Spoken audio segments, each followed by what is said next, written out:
Oi, pessoal, tudo bem com vocês? Vamos lá para mais uma aulinha aí sobre o feudalismo. Então, hoje o nosso foco é falar sobre a sociedade e a cultura feudal. Essa pirâmide, ela mostra muito bem a estrutura da sociedade feudal e a desigualdade que existia.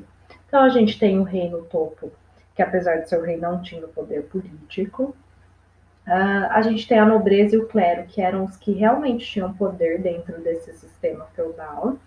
E o povo, que eu trocaria aqui por camponeses ou servos, que eram os que trabalhavam para sustentar todo esse sistema.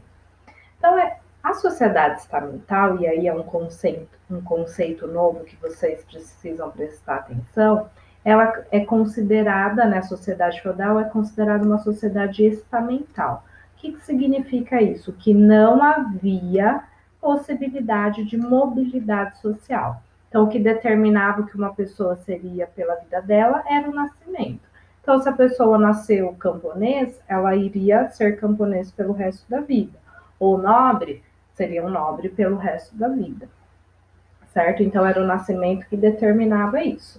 Atualmente, a gente vive numa sociedade de classes sociais, que, apesar de ser muito difícil, é possível que haja mudança social, tá? Então, são divisões de classe diferentes. Então, cada grupo social do feudalismo, ele é chamado ou de estamento ou de ordem. Então, vamos lá falar dessas ordens. A primeira ordem é a do clero, que é a Igreja Católica. A função do clero é orar, certo? Então, eles tinham a ideia de que o clero tinha que orar para salvar todo mundo, para levar todos, né, a terem seus pecados perdoados. O clero era dividido em clero regular e secular. O que é isso? O clero regular eram as pessoas da igreja que ficavam reclusas, eles ficavam presos dentro do mosteiro, e o clero secular eram os que tinham contato com a população.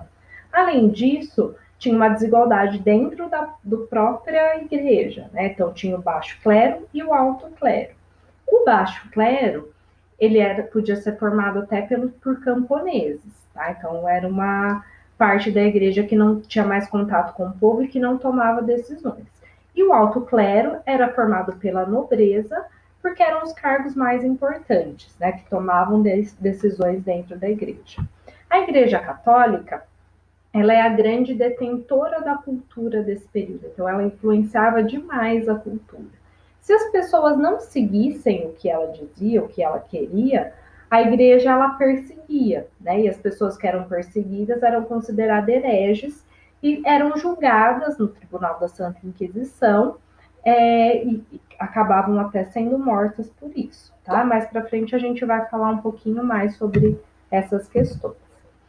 Os nobres é o outro grupo, né, que tinham a função de lutar.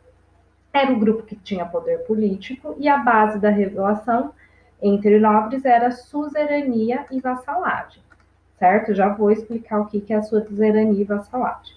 A posse da terra só era permitida para os nobres e era uma posição social de privilégios. Então vamos lá, suzerania e vassalagem. Ela era aquela relação em que o suzerano doava um feudo para um vassalo em troca de serviço militar e fidelidade. Então, ó, essa relação ela está sendo mostrada nesse quadrinho aqui embaixo, certo? E com isso o poder político ele foi sendo dividido entre os nobres. Eu vou parar agora esse vídeo e continuo no próximo falando sobre os camponeses, porque senão não vai dar tempo, certo, pessoal? Beijinhos, até.